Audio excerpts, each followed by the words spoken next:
Three massive beasts, dump truck, bobcat, huge trailer, jammed so tight in my garage the door wouldn't even close. Diesel fumes everywhere.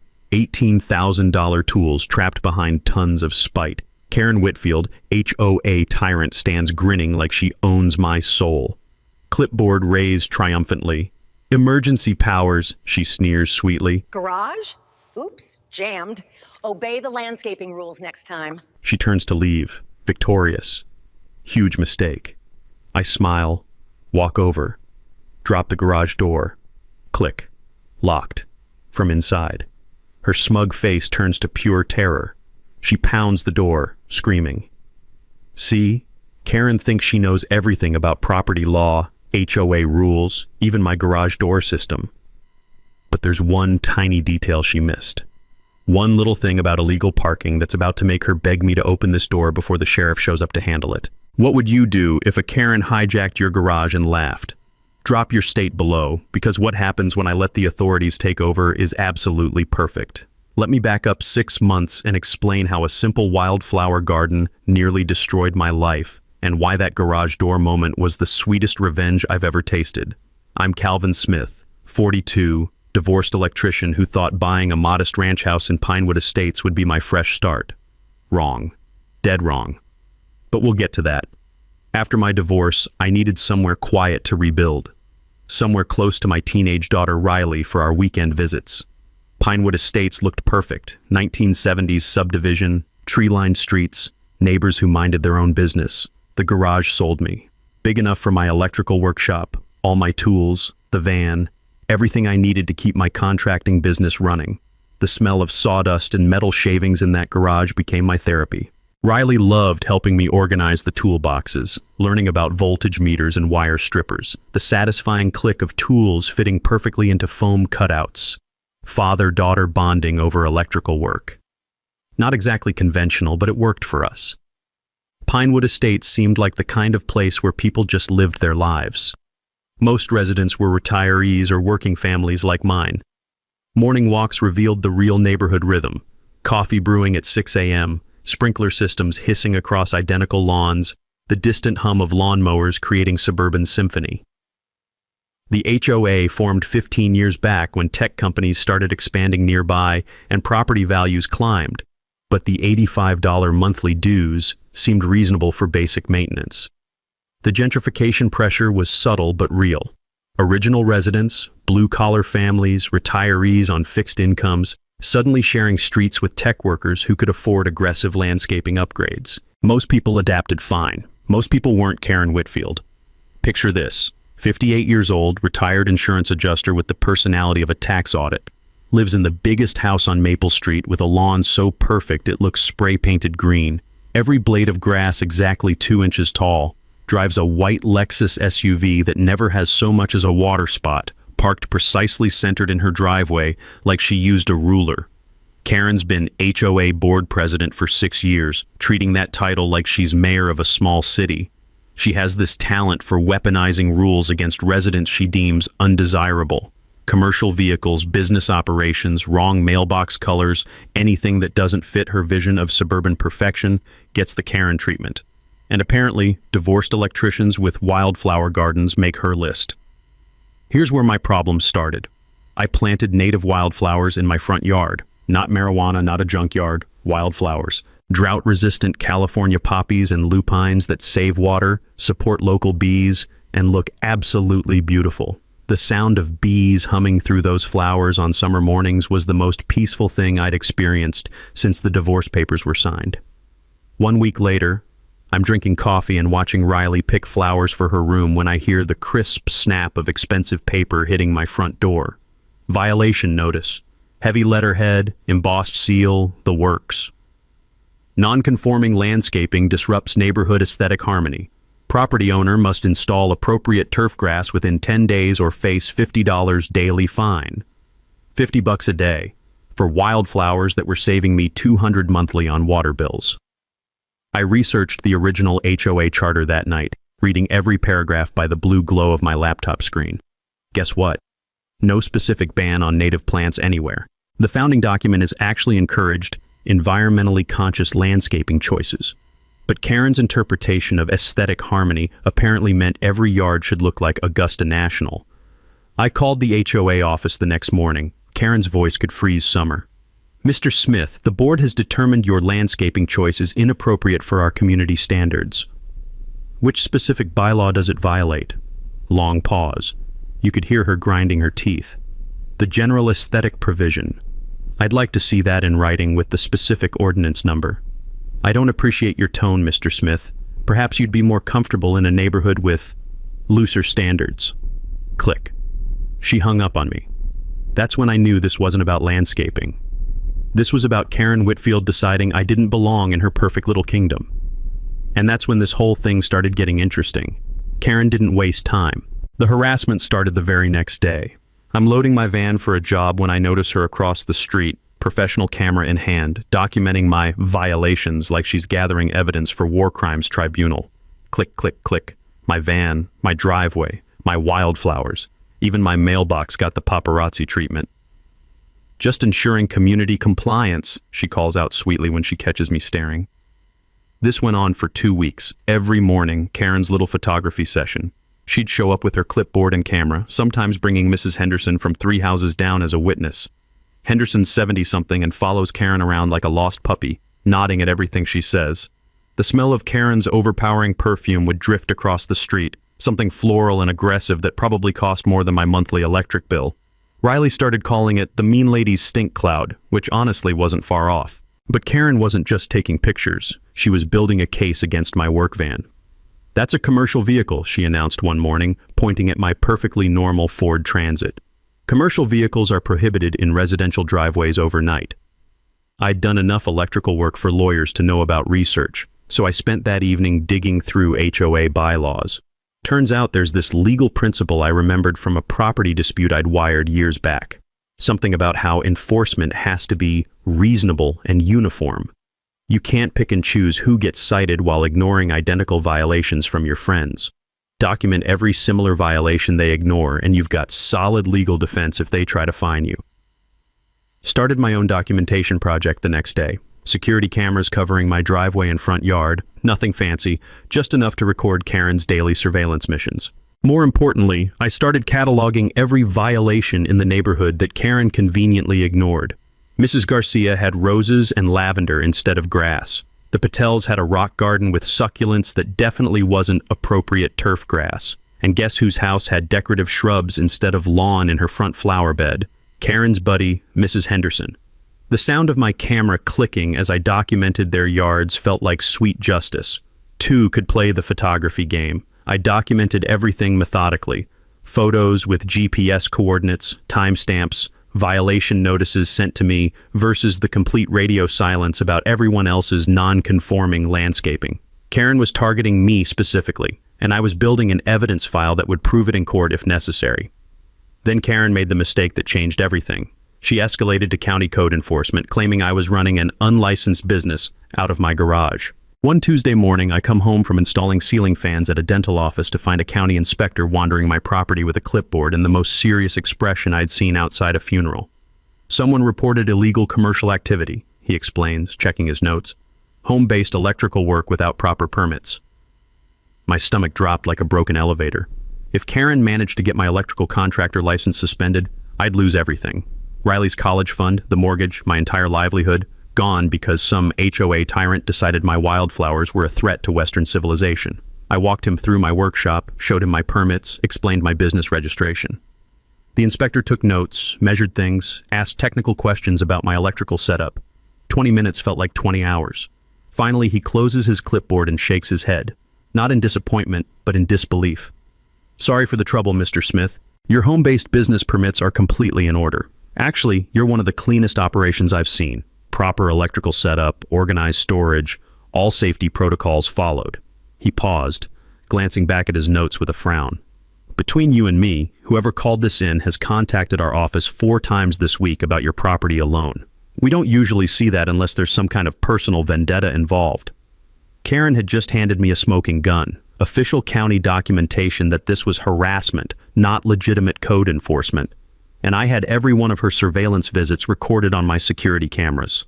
But the real gut punch came that evening when Riley asked why That mean lady kept taking pictures of our house and whether we were in trouble. Seeing genuine worry in my daughter's eyes over some petty adult nonsense, that's when this stopped being about landscaping rules and became about protecting my family from a neighborhood bully. I realized Karen wasn't just targeting my wildflowers or my business permits. She was targeting me as a person, the divorced electrician who didn't fit her demographic vision of Pinewood Estates perfection.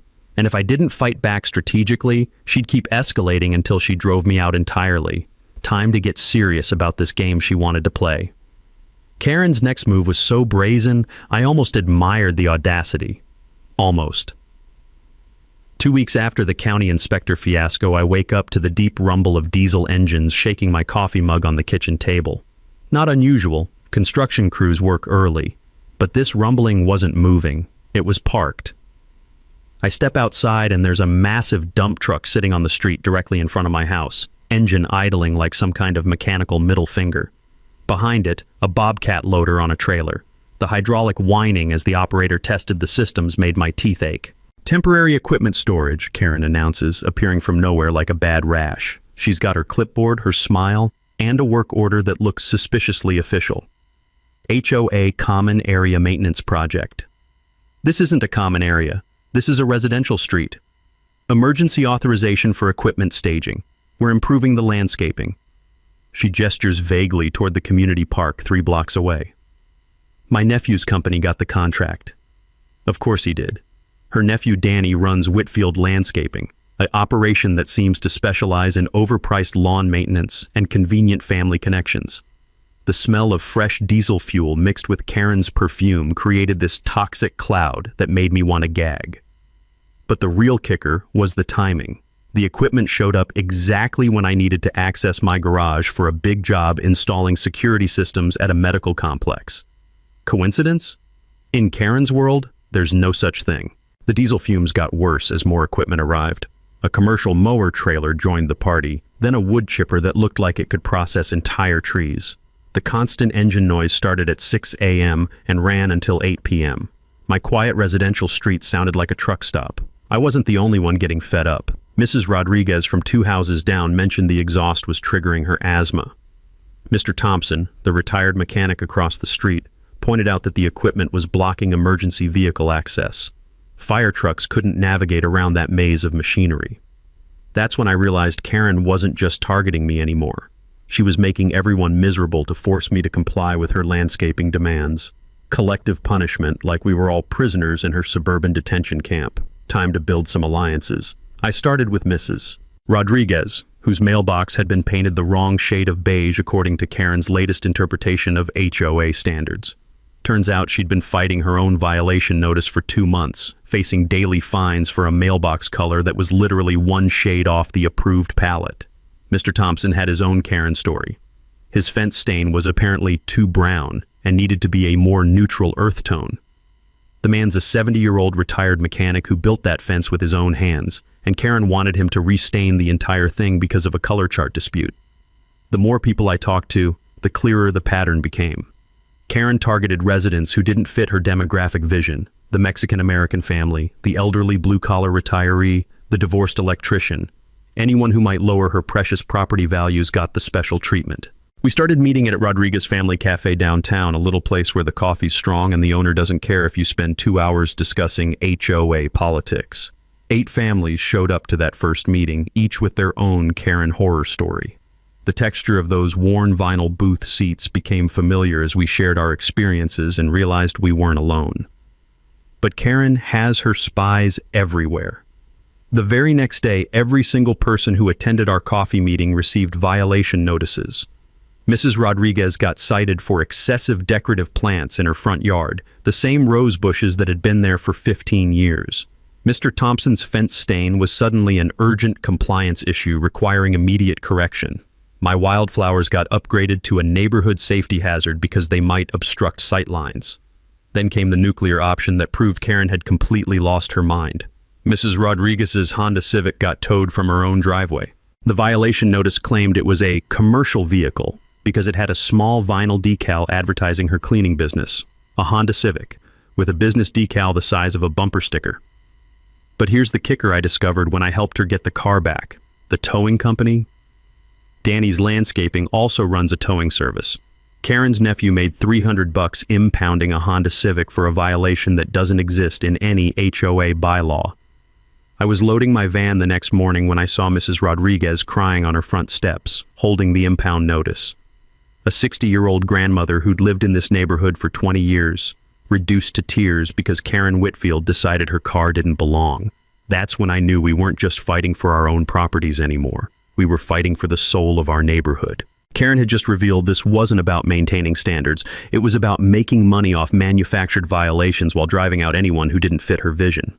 The sound of Mrs. Rodriguez sobbing while her neighbors rallied around her with hugs and support became the moment everything changed. We weren't just individual homeowners anymore. We were a community that had just discovered our HOA president was running an extortion racket. And communities don't just fight back, they investigate. Karen's equipment invasion had been annoying. What came next was a masterclass in psychological warfare. Over the next 3 days, I watched those massive trucks slowly migrate closer to my property like mechanical vultures circling roadkill. First, they moved from the street to the edge of my driveway for better access to the worksite. Then they repositioned for safety reasons, because apparently a dump truck needed to be precisely 12 feet from my garage door to protect neighborhood children. The smell of hot asphalt and diesel exhaust became a permanent fixture in my yard. Riley started complaining of headaches when she visited on weekends. The constant rumble of idling engines made relaxing in my own home impossible. Worse, I had a major job starting Monday, upgrading the electrical system at a medical complex, and all my specialized equipment was locked in that garage. But Karen's timing was surgical. She moved the final pieces into position Tuesday morning while I was across town installing new circuits at a dentist's office. When I came home that evening, 3 massive vehicles formed a perfect blockade. Dump truck parked perpendicular to my driveway. Bobcat loader angled to block the side access. Commercial trailer positioned to eliminate any hope of maneuvering around them. My garage was completely inaccessible. $18,000 worth of electrical tools and equipment trapped behind a wall of steel and spite. Karen stood in my driveway like a victorious general surveying conquered territory, clipboard clutched against her chest like battle armor. Emergency relocation, she announced with that smile that could curdle milk. Public safety concerns required immediate action. What public safety concerns? Equipment staging conflicts with emergency vehicle access. The fire department requested repositioning for optimal response protocols. I'd done enough electrical work at fire stations to know that was complete nonsense. Emergency vehicles need clear access to hydrants and building entrances, not garage doors. But arguing with Karen was like trying to reason with a tornado, pointless and potentially dangerous. The real genius of her trap became clear when I tried to open my garage door. Nothing. The remote control clicked uselessly in my hand. She'd had her nephew's crew disconnect the power while positioning their equipment, claiming accidental damage during repositioning procedures. Manual release? The backup system required pulling a red cord inside the garage. But with 3 tons of machinery blocking the door, I couldn't even squeeze through the gaps to reach it. Karen had just locked away my livelihood and stood there acting like she'd done me a favor. My stomach dropped as the implications hit. Without my tools, I'd have to cancel the medical complex job. That meant losing $12,000 in contracted work, plus the reputation damage of backing out at the last minute. Karen wasn't just harassing me anymore. She was destroying my business. I spent that evening researching property access laws, and what I found was encouraging. Years ago, I'd helped an attorney friend wire his home office, and we'd discussed a case where someone blocked access to a commercial property. There's legal precedent dating back to English common law about blocking someone's access to their property. It's called false imprisonment of property. And in most states, it's both a civil violation and a criminal offense. The key is proving intentional obstruction versus accidental interference. Karen's emergency repositioning during my absence, combined with the convenient power disconnection, was going to be hard to explain as coincidence. The next morning, I called board member Rajesh Patel, a software engineer who'd always seemed reasonable in the few HOA meetings I'd attended. His response shocked me. "Marcus, I need to ask you something in confidence. Did the full board vote on this equipment placement?" Karen said it was an emergency authorization. Long pause. The sound of computer keys clicking in the background. "We haven't had a board meeting in 6 weeks. Karen's been making decisions unilaterally and claiming board approval after the fact. I've been documenting it, but she controls all the official communications. That's when the pieces clicked together. Karen wasn't just abusing her authority, she was operating outside it entirely. Every board decision she'd cited, every official policy she'd enforced, every fine she'd threatened, all unauthorized actions by someone drunk on imaginary power. But the real bombshell came when Patel shared what he'd discovered about the landscaping contract. Danny Whitfield's company was never properly vetted. No competitive bidding, no conflict of interest review, no board approval. Karen awarded her nephew a $12,000 annual contract and backdated the paperwork to make it look legitimate. I'd stumbled into something much bigger than harassment. This was fraud. The biggest twist hit me Wednesday evening when my electrician buddy Jake called with information that made my head spin. He'd been working on Karen's house the previous week, upgrading her electrical panel, and noticed something that didn't add up. Marcus, she's got a full apartment back there in her converted garage. Kitchen, bathroom, separate entrance, the works. Someone's definitely living there. I saw personal belongings, food in the fridge, everything. But when I asked about the electrical load for a rental unit, she got real defensive and said it was just storage space. Illegal rental income, in a neighborhood zoned for single-family residences only. I felt that electric thrill you get when all the circuit breakers align perfectly. Karen Whitfield, defender of HOA rules and neighborhood standards, was running an unlicensed rental operation while collecting illegal profits and dodging property taxes. The woman who'd spent months harassing me about wildflowers was violating more housing codes than I could count. I sat in my living room that night, staring at my blocked garage through the window, and realized Karen had just made the biggest mistake of her life. She'd trapped my tools, but she'd also trapped herself in a web of lies, fraud, and regulatory violations that would make her wildflower complaints look like jaywalking tickets. The taste of irony was sweeter than Riley's homemade cookies. Time to turn Karen's own game against her. And I knew exactly where to start. That night I couldn't sleep, not because of the diesel fumes. I'd gotten used to those. It was the puzzle pieces clicking together in my head like a perfectly wired circuit board. Rajesh Patel called me at 7 the next morning. "Marcus, can you meet me at the coffee shop? I've got something you need to see." 20 minutes later, I'm staring at a manila folder thick enough to choke a horse. The familiar scent of fresh coffee filled Rodriguez Family Cafe as Patel slides it across the scratched table like we're conducting some Cold War intelligence exchange. "Original HOA incorporation documents," he whispers. "I finally got copies from the county clerk." I open the folder, and there it is, buried on page 47. Board president may be removed from office by majority petition of homeowners, requiring signatures from 51% of current residents. My coffee stopped halfway to my mouth. Karen never mentioned this. Because she's been presenting herself as untouchable. Patel's finger traces the paragraph. "Look, removal doesn't require cause, just signatures. We need 67 signatures from our 132 households." Section 12.3 was crystal clear. Board members cannot award contracts to family members without competitive bidding and full board approval. Karen's nephew getting that landscaping deal, completely illegal under the HOA's own rules. But Patel wasn't finished. He slides property tax records across the table, the paper still warm from the county printer. Karen's been claiming single-family residential for tax purposes. But if Jake's right about that garage conversion, he pulls out his calculator.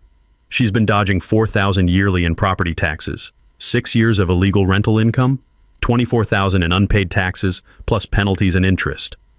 The beautiful irony hit me like 220 volts through wet hands. Karen Whitfield, harassing neighbors about wildflower gardens, was committing actual tax evasion while operating an illegal business in violation of zoning laws. "There's more," Patel continued, glancing around the busy cafe. "Danny's double billing the HOA. We pay for common area maintenance, but half the work is on Karen's personal property. Trimming her hedges, power washing her driveway, all charged as association expenses, $12,000 yearly for landscaping that used to cost $4,000.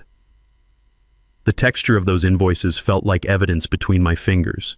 Karen had been funneling $8,000 annually into her family's pockets while threatening neighbors with fines over mailbox colors. "One last thing," Patel said quietly. "I reached out to other board members. Karen's been forging meeting minutes for 8 months. Claiming unanimous votes on decisions we never discussed. Every board approval she cited to you, complete fiction." My phone buzzed with Jake's text. Talked to county code enforcement. Karen's garage conversion has no permits. Kitchen, bathroom, electrical, plumbing, all illegal installations. One complaint shuts her down immediately. I leaned back in the vinyl booth, feeling the cracked upholstery against my shoulders as the full scope became clear. Karen wasn't just a petty tyrant, she was running sophisticated embezzlement disguised as HOA governance. The violation notices, the harassment, the selective enforcement, all designed to distract from her actual crimes. Then Patel mentioned something that made my electrician's brain light up. Thompson's daughter works for the regional newspaper. She's been asking questions about HOA abuse stories. Apparently there's growing interest in corruption at the local government level.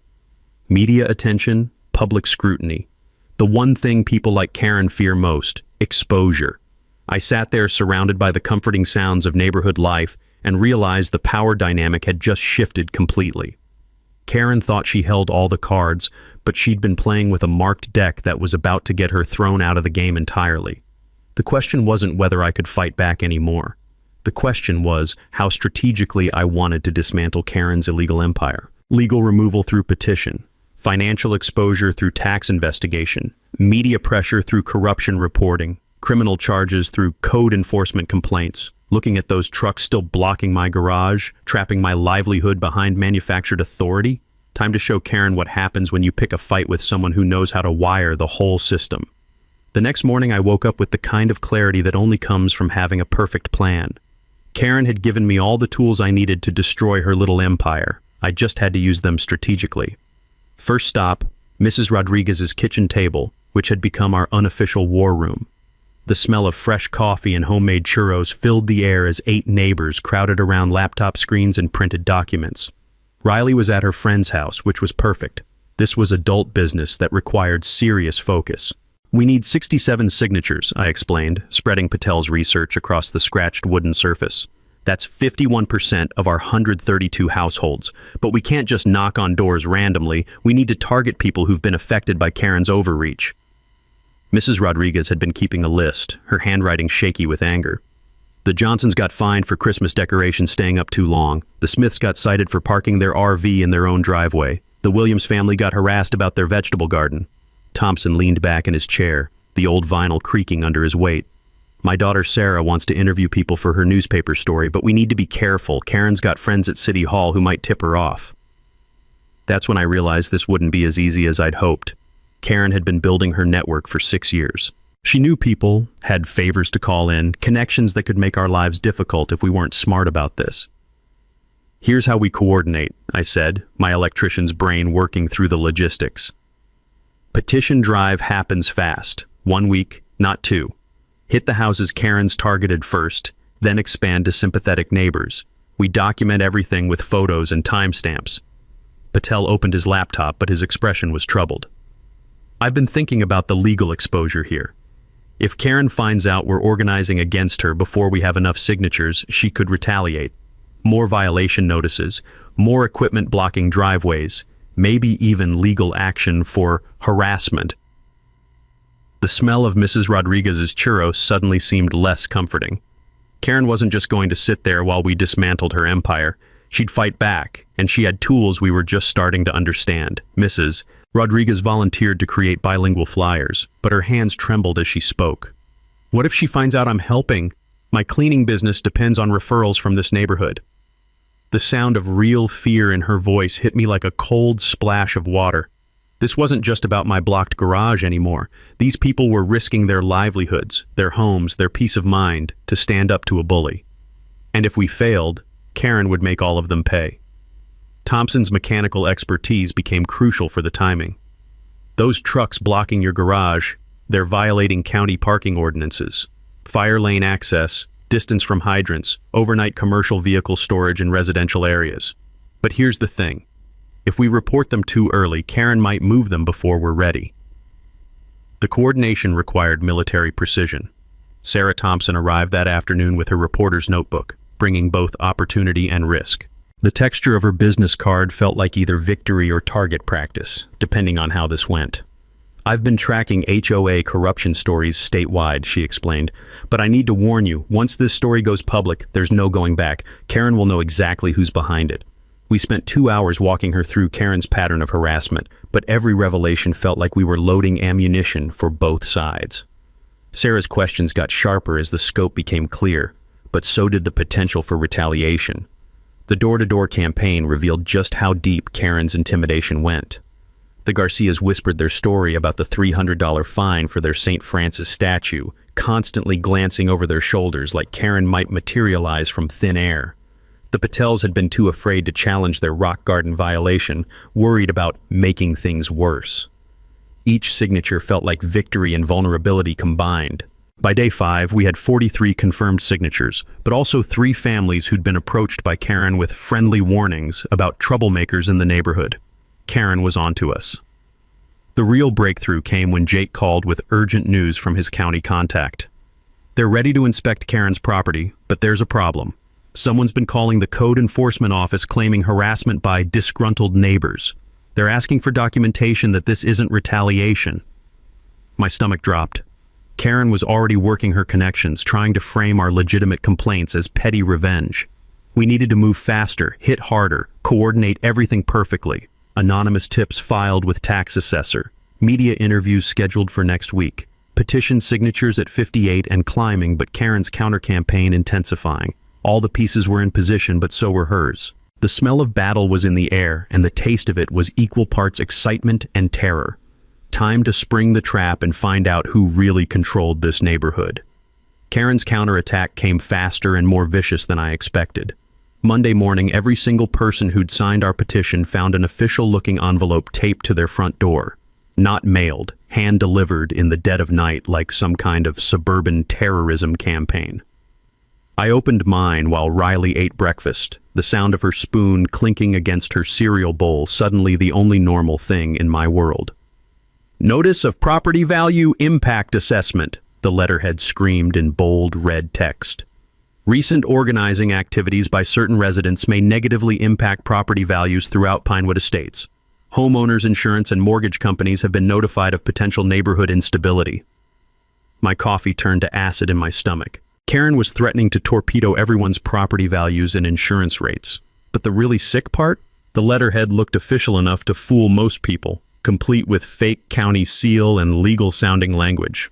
Riley looked up from her cereal, sensing the tension. "Dad, is everything okay?" "Everything's fine, sweetheart. Just neighborhood stuff." But my hands were shaking as I folded the letter.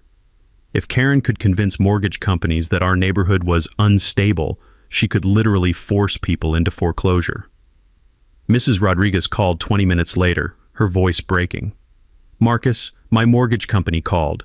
They're reviewing my loan because of community disruption reports.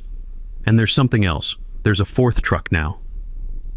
I drove over to see Karen's latest escalation, and the sight made my blood boil.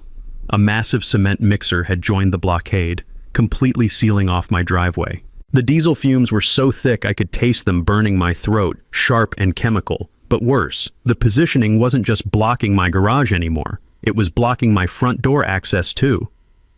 Karen stood in the middle of it all like a general surveying her battlefield, talking to a man in a county inspector's uniform. The sound of hydraulic systems testing echoed off the houses like mechanical screaming. "Mr. Smith," she called out sweetly as I approached. "I was just explaining to Inspector Williams about the safety concerns your organizing activities have raised. Apparently gathering neighbors for meetings violates our community guidelines about commercial activities." The inspector looked embarrassed to be there.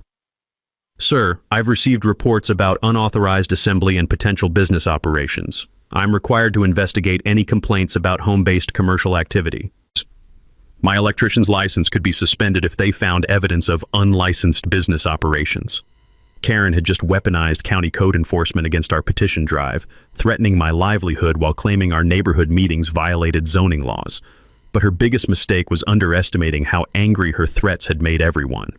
Thompson called an emergency meeting that evening at his house, family barbecue, to avoid zoning violations.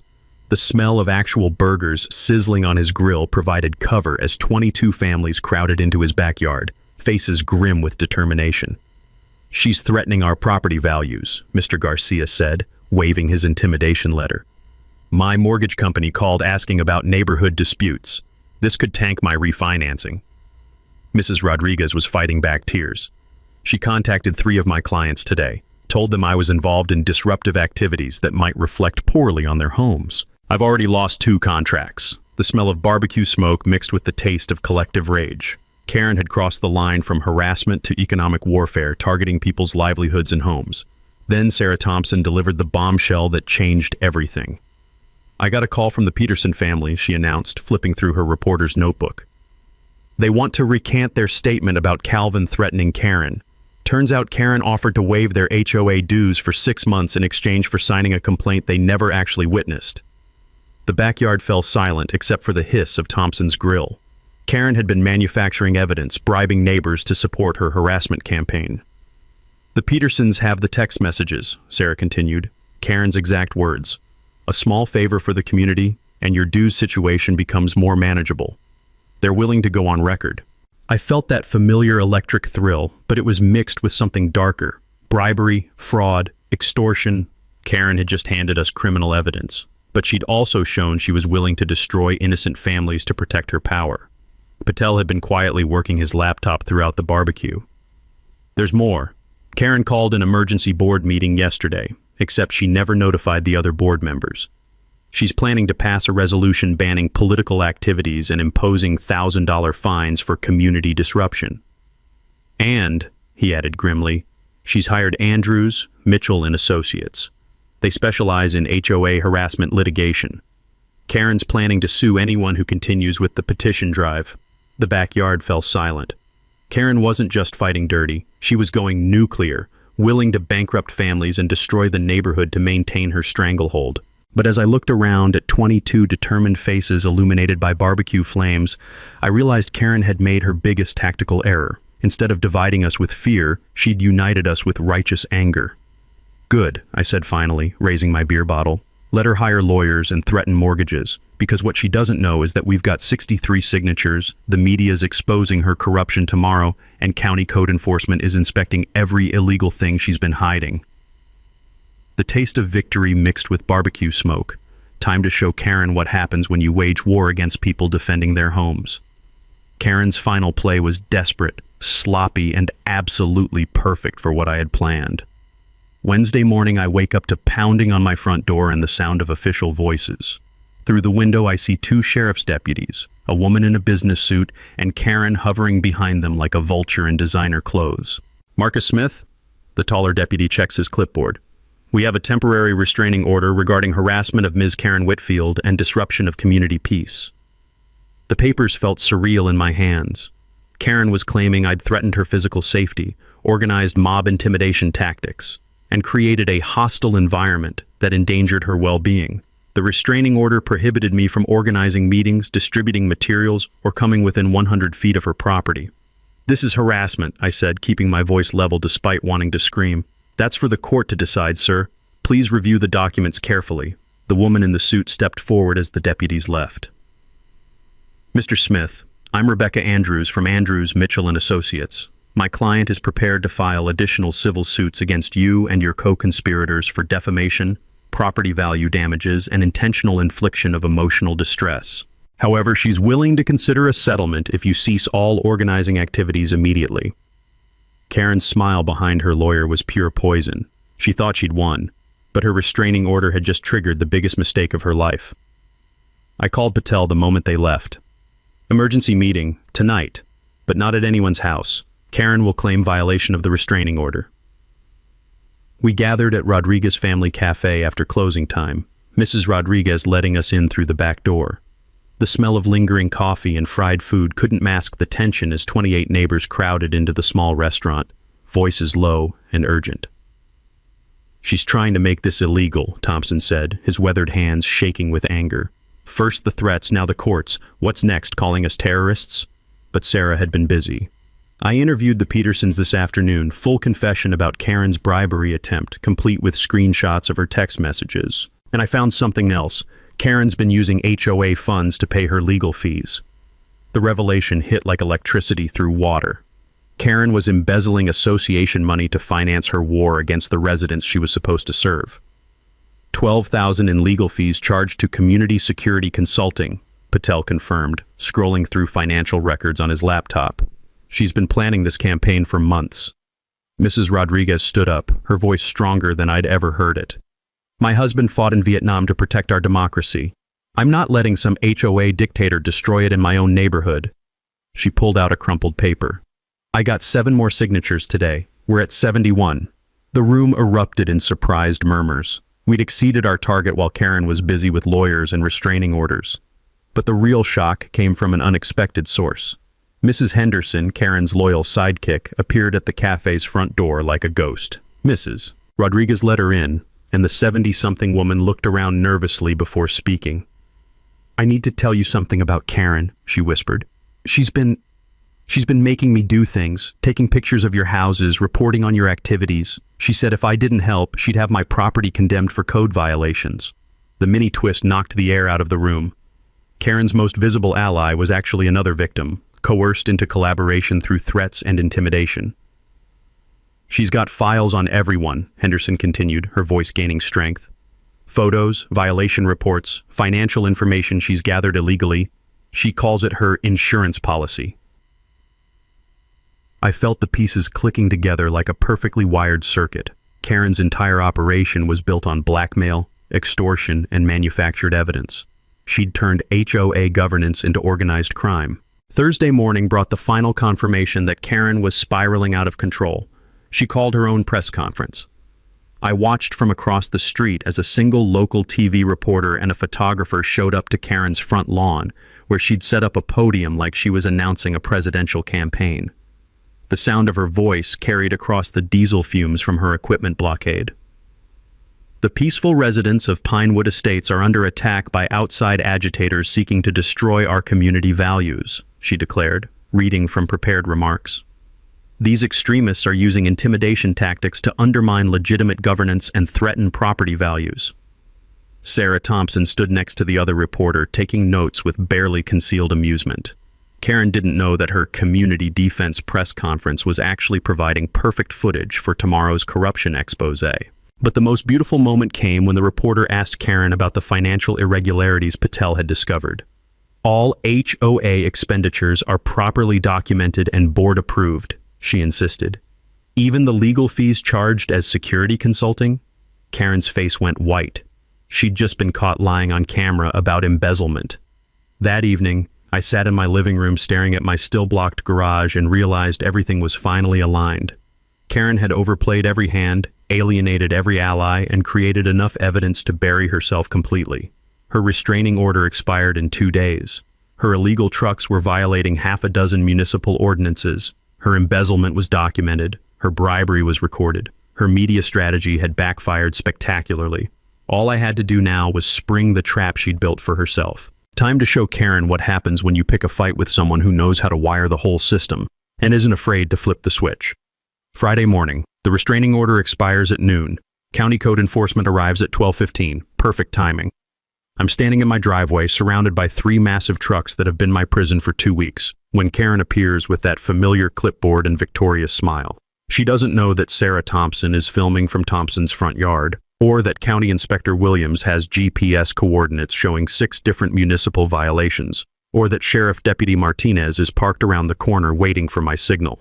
"Well, Mr. Smith," Karen announces, loud enough for the growing crowd of neighbors to hear, "I hope you've learned something about respecting community authority." The smell of diesel fumes fills the air between us, but I'm breathing easier than I have in weeks. Because everything that happens next has been choreographed to perfection. Actually, Karen, I have learned something. I pull out my phone, finger hovering over my contacts. I learned that you don't have emergency authority. I learned that you never had board approval. And I learned that blocking property access is a criminal offense. Her smile falters slightly. The equipment stays until you comply with landscaping requirements. That's when I spring the trap she built for herself. What landscaping requirements? The ones you made up?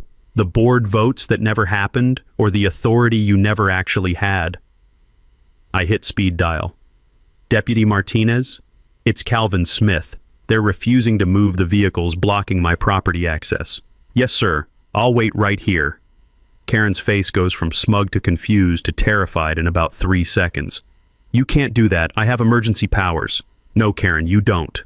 The sound of the sheriff's cruiser pulling up draws more neighbors from their houses. Mrs. Rodriguez, Thompson, the Patels, the Garcias, they've all been waiting for this moment. Sarah Thompson switches from hiding to openly filming as Deputy Martinez approaches with his citation book.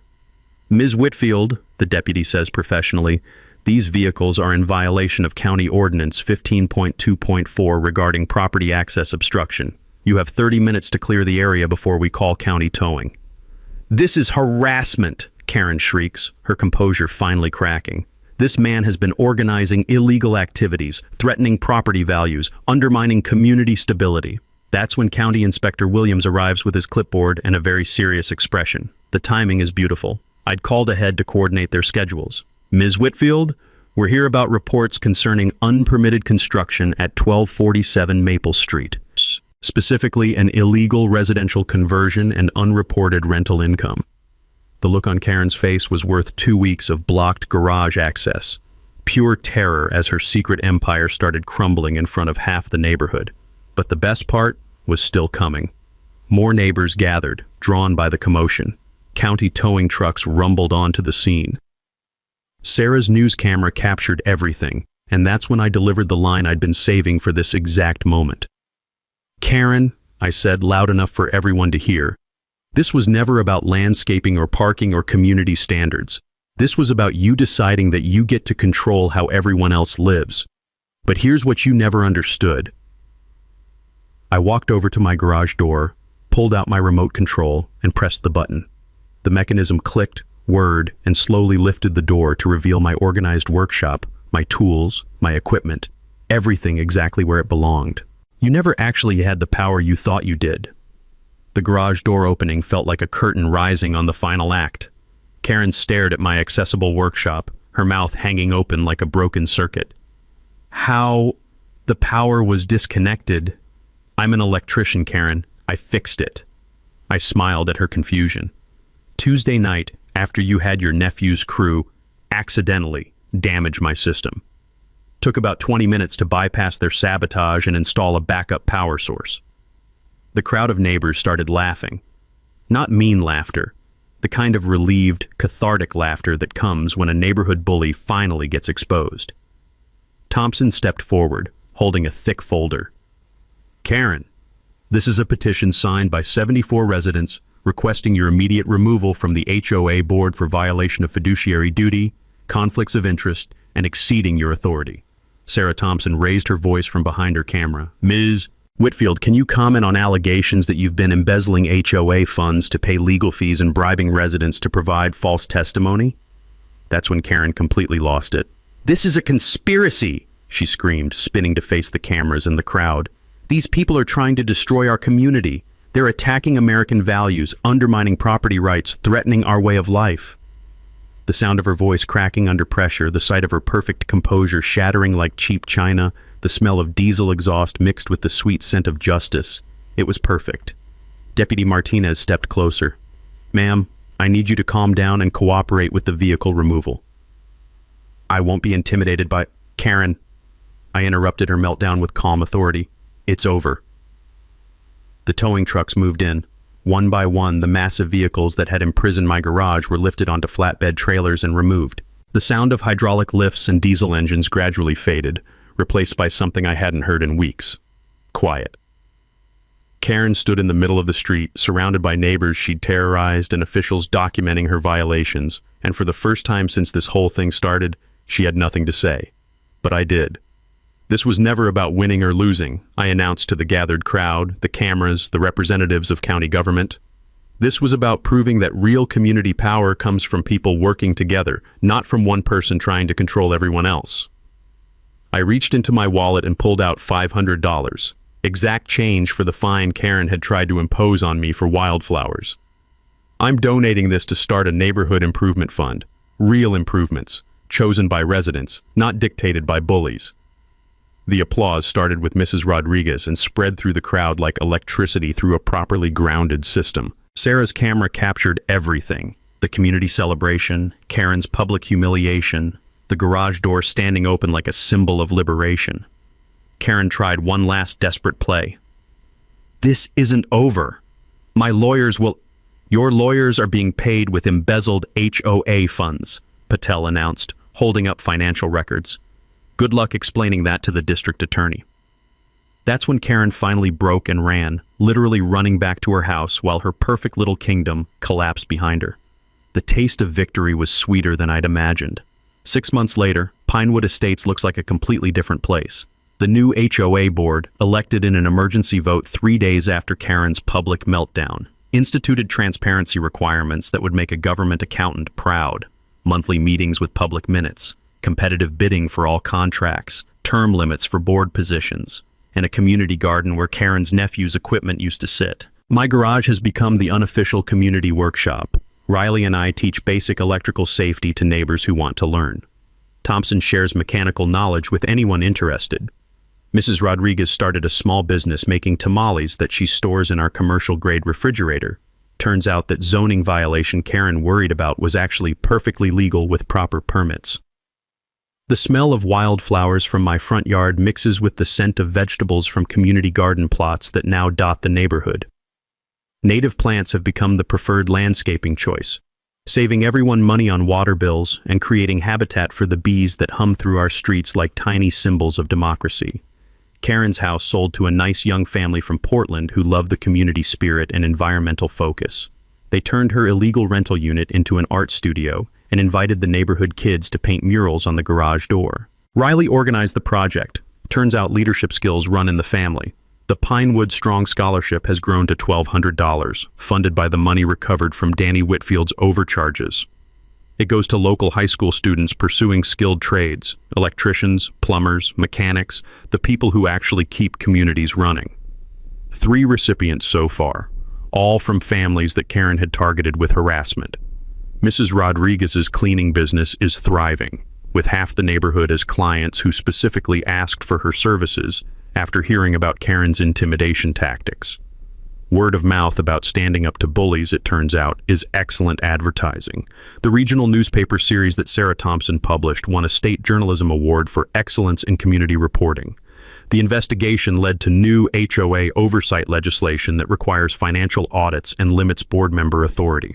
Karen's story became a cautionary tale taught in municipal government classes. Speaking of Karen, she settled all the civil and criminal charges by paying $43,000 in fines, back taxes, and restitution.